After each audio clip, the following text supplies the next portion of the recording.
Қайырлы күн достар, барлықтарыңызға келе жатқан жаңа жылдарыңызбен 18 және 21 қаңтар осы келесі жылы Анталияда үлкен халықаралық деңгейде үлкен жәрмеңке өтеді.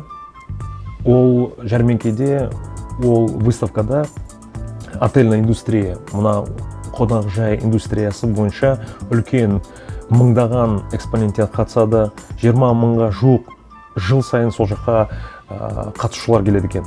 Сол выставкаға сіздерді шақырамын. Арнайы сіздерге ақпарат беретін боламыз.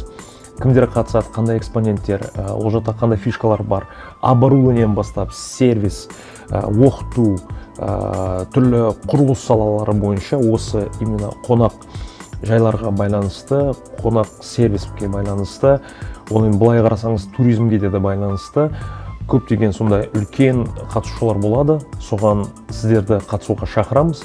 Арнайы бірінші бизнес сапарымызды осы Анталия қаласына 18-21 қаңтар күндері ұйымдастырамыз.